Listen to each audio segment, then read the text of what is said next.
நம்ம எல்லாருக்கும் ஆன்லைன்லேயே மணி ஏர்ன் பண்ணணும்னு ஒரு ஆசை இருக்கும். அதுவும் ஜீரோ இன்வெஸ்ட்மெண்ட்டில் மந்த்லி 10 to 40K வரையும் நெட்வொர்க் மார்க்கெட்டிங் மூலமாக நம்ம ஏர்ன் பண்ணலாம். உடனே நீங்கள் ஏன் வெயிட் பண்ணுறீங்க? கீழே டிஸ்கிரிப்ஷனில் இருக்கிற வாட்ஸ்அப் குரூப்பில் ஜாயின் பண்ணிவிட்டு நீங்களும் மந்த்லி இன்கம் ஏர்ன் பண்ணுங்கள். ஹலோ ஃப்ரெண்ட்ஸ், நீங்கள் பார்க்குறது டாக்ஸ் பேஷக் சேனல். இன்றைக்கி நம்ம வீடியோவில் முக்கியமான ஒருத்தவங்களை பற்றி தாங்க பார்க்க போகிறோம். யார் அந்த முக்கியமானவங்கன்னா, அவங்களுக்கு நிறைய பேர் இருக்குது. சில பேர் அவங்கள வஞ்சகர்கள்னு சொல்லுவாங்க, சில பேர் அவங்கள திருடர்கள்னு சொல்லுவாங்க, சில பேர் அவங்கள மோசடி செய்பவர்கள்னு சொல்லுவாங்க.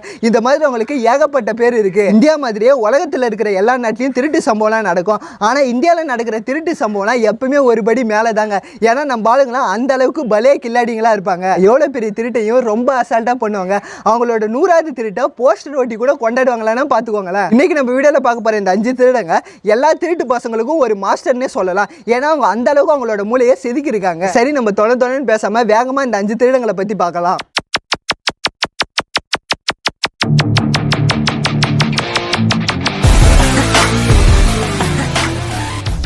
மித்திலேஷ் குமார் ஸ்ரீவஸ்தா ஏகே நாத்வர்லால். என்னடா பேர் ரொம்ப பெருசாக இருக்குதுன்னு பார்க்குறீங்களா? இந்த ஆளோட மூலியம் இதே மாதிரி தான் ரொம்ப பெருசு. இந்த ஆள் அவரோட திருட்டு தொழிலில் ஒரு ரவுண்டே வந்திருக்காரு. அவரோட திருட்டு கேரியரில் கிட்டத்தட்ட 100கணக்கான பிஸ்னஸ் மேனோட அக்கௌண்ட்டுக்குள்ளே புகுந்து காசு அடிச்சிருக்காரு. இந்த 100 அக்கௌண்ட்ல இருந்து காசு அடிக்கிறதுக்காக கமல் சார் மாதிரியே கிட்டத்தட்ட 50க்கும் மேற்பட்ட மாறு வேஷங்களை இவர் போட்டிருக்காரு. இதில் ஒரு ஹைலைட்டான விஷயம் என்னன்னா, டாடா பிர்லா, முகேஷ் அம்பானி மாதிரிலாம் வேஷம் போட்டுக்கிட்டு அவங்க அக்கௌண்ட்லேயே இவர் காசை ஆட்டையை போட்டிருக்காரு. சரி, இதை கூட விட்டுருங்க. தாஜ்மஹால், ரெட் ஃபோர்ட், ராஷ்டிரபதி பவன் கவர்மெண்ட் சொத்தியே கவர்மெண்ட் பர்மிஷன் இல்லாம நிறைய பேருக்கு வித்திருக்காரு. கடைசி 1996 அப்ப அவரை ஜெயில இருந்து எய்ம்ஸ் ஹாஸ்பிட்டலுக்கு கூட்டிட்டு போனாங்க.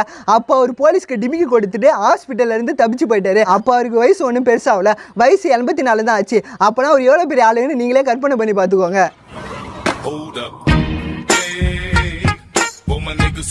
சில நேரத்தில் ஒரு பெரிய பேங்கை கொள்ளையடிக்கிறதுக்கு ஒரு பெரிய பிளான், நிறைய திறமையான ஆளுங்க, நிறைய கன்ஸ், இதெல்லாம் எதுவுமே தேவையில்ல. ஒரு சிம்பிள் ஃபோன் கால் மூலமாகவே நம்ம இதெல்லாம் பண்ணலான்னு சொல்லிட்டு இவர் ப்ரூவ் பண்ணியிருக்காரு. ரஷ்டம் சோரம் நாகர்வாலான்றவர் 1971 அப்போ எஸ்பிஐ பேங்க் ஹெட் கேஷியருக்கு கால் பண்ணி, நான் தான் இந்தியன் ஆர்மி கேப்டன் பேசுகிறேன், பிரைம் மினிஸ்டர் இந்திரா காந்திக்கு அர்ஜென்ட்டாக 60 லட்சம் தேவைப்படுது, அதனால கேஷை ரெடி பண்ணி வைங்க, நான் வந்து பிக்கப் பண்ணிக்கிறேன்னு சொல்லிட்டு ஃபோனை வச்சுட்டாரு. இப்படி யாராவது உங்ககிட்ட ஃபோன் பண்ணி சொன்னால் நீங்கள் என்ன நினைப்பீங்க? ஐயா பைத்தியன்னு சொல்லிட்டு ஃபோனை வச்சுருவீங்க தானே. ஆனால் அந்த கேஷியர் 60 லட்சம் பணத்தை பேக் பண்ணி நாகர்வாலா கிட்ட கொடுத்துருக்காரு. அதுக்கப்புறம் தான் அந்த கேஷியருக்கு டவுட் வந்து போலீஸ்க்கு ஃபோன் பண்ணி சொன்னதுக்கு அப்புறம் தான் நாகர்வாலாவை அரெஸ்ட் பண்ணாங்க. இந்த இன்சிடென்ட்ல ஒரே போன்ல 60 லட்சத்தை கொள்ளையடிச்ச நாகர்வாலாவை பிரில்லியன்ட்னு சொல்றதா, இல்ல அந்த கேஷியரை முட்டாள்னு சொல்றதா?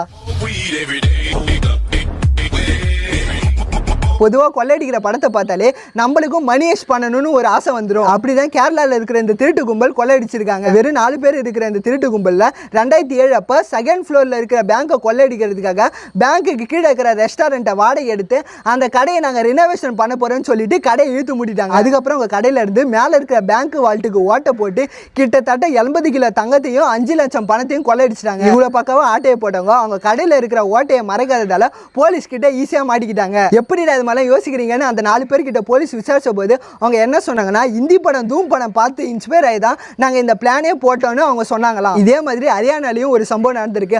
அவங்களும் போலீஸ் கிட்ட மாட்டிக்கிட்டாங்க. அவங்களும் போலீஸ் கிட்ட என்ன சொன்னாங்கன்னா, நாங்கள் தூம் படத்தை பார்த்து இன்ஸ்பயர் ஆகி தான் இந்த திருட்டு சம்பவத்துக்கே பிளான் போட்டோன்னு சொல்லியிருக்காங்க. இதுக்குதான் வர படத்தை பார்த்து கெட்டு போகக்கூடாதுன்னு சொல்றது. மோகன் சிங் சொல்ற இவரோட ப்ரிப்பரேஷன் அந்த அளவுக்கு பெர்ஃபெக்டா இருக்கும். இவர் எந்த ஒரு எவிடன்ஸும் போலீஸ் கிட்ட விட்டுட்டு போக மாட்டாரு. அந்த அளவுக்கு பலே கில்லாடி இவரு. மும்பையில் இருக்கிற ஒரு பெரிய நகை கடையை கொள்ளையடிக்கிறதுக்காக மோகன் சிங் நியூஸ் பேப்பர்ல அட்வர்டைஸ்மெண்ட் தராரு. எங்க சிபிஐ ஆஃபீஸ்க்கு இன்டெலிஜென்ட் ஆஃபீஸர்ஸ், செக்யூரிட்டி ஆஃபீஸர்ஸ்னு அர்ஜென்ட்டா 50 ஆஃபீஸர்ஸ் தேவைன்னு பேப்பர்ல அட்வர்டைஸ்மெண்ட் பண்றாரு. அதுக்கப்புறம் மும்பையில் இருக்கிற ஒரு ஹோட்டல்ல இன்டர்வியூக்கு வந்த 30 பேரை செலக்ட் பண்ணி அவங்களுக்கு ஃபேக்கா கவர்மெண்ட் ஐடி கொடுத்து, சரி நம்ம ரைடுக்கு போகலான்னு சொல்லிட்டு அவங்க 30 பேரை ஒரு பஸ்ஸில் அந்த நகை கடைக்கு கூட்டிட்டு போறாரு. அந்த நகை கடைக்காரங்கிட்ட நாங்கள் சிபிஐன்னு சொல்லிட்டு கிட்டத்தட்ட 36 லட்சம் பணத்தை ஏமாத்தி கொள்ளையடிச்சிட்டு வந்துட்டாரு. யோ நிறுத்தியா, இந்த படம் தானா சேர்ந்த கூட்டம் படத்தோட கிளைமேக்ஸ் தானே நீங்க நினைக்கிறீங்க? ஆமாங்க, இந்த படத்தை பார்த்து தான் அவர் கொள்ளையடிச்சாரு. சரி அவர் கொள்ளையடிச்சதை பார்த்து தான் இந்த படத்தையே எடுத்தாங்க. மோகன் சிங் அடிச்ச அம்மன் சின்னதா இருந்தாலும் அவர் போட்ட பிளான் பெருசு, அதுவும் வேற லெவல். இது வரைக்கும் நம்ம பார்த்த திருடங்களாம் எப்படியோ போலீஸ் கிட்ட மாட்டிக்கிட்டாங்க. இல்லை இவங்க தான் திருடனாங்கன்னு போலீஸ்க்கு ஒரு ஐடியா இருக்கும். ஆனால் இப்போ நம்ம பார்க்க போகிறவங்க உண்மையிலே தரமான கேவலமான ஆளுங்க. இது வரைக்கும் இந்த விஷயத்தை யார் பண்ணதுன்னே போலீஸால கண்டுபிடிக்க முடியல.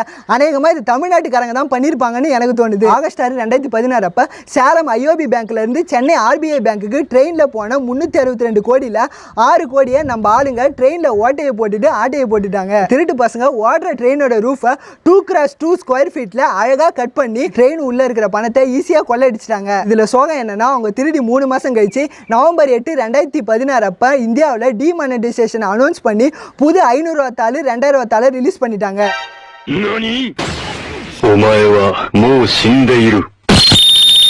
இதுக்கு தான் திருடுறதுக்கு கூட ஒரு நேரம் வேணும்னு சொல்றது. இந்த வீட்டுக்கு திருட வந்த பாரு, என் புத்தியை செருப்பால் அடிக்கலாம். இந்த வீடியோ பார்த்துட்டு நீங்க இன்னும் நம்ம சேனலுக்கு சப்ஸ்கிரைப் பண்ணாம இருந்தீங்கன்னா இந்த 5 திருடங்களை விட பெரிய பலே திருடன் உங்க வீட்டுக்கு வந்து உங்க வீட்டில் இருக்கிற பணத்தை கொள்ளையடிச்சிடுவோம். அதனால மறக்காம நம்ம சேனலுக்கு சப்ஸ்கிரைப் பண்ணிடுங்க. ஏன் இப்படி பாக்குறாரு? இந்த வீடியோ பிடிச்சிருந்தா லைக் பண்ணுங்க. இந்த வீடியோ உங்க ஃப்ரெண்ட்ஸுக்கு ஷேர் பண்ணணும்னு நினைச்சீங்கன்னா கீழே ஷேர்னு ஆப்ஷன் இருக்கு. அது மூலமா ஃபேஸ்புக்லேயே வாட்ஸ்அப்லேயே ஷேர் பண்ணுங்க. நான் பேசுகிற வீடியோ உங்களுக்கு ரொம்ப பிடிச்சிருந்தா கண்டிப்பாக சப்ஸ்கிரைப் பண்ணுங்க. மீண்டும் ஒரு வித்தியாசமான வீடியோவில் நான் சந்திக்கிறேன். Bye friends.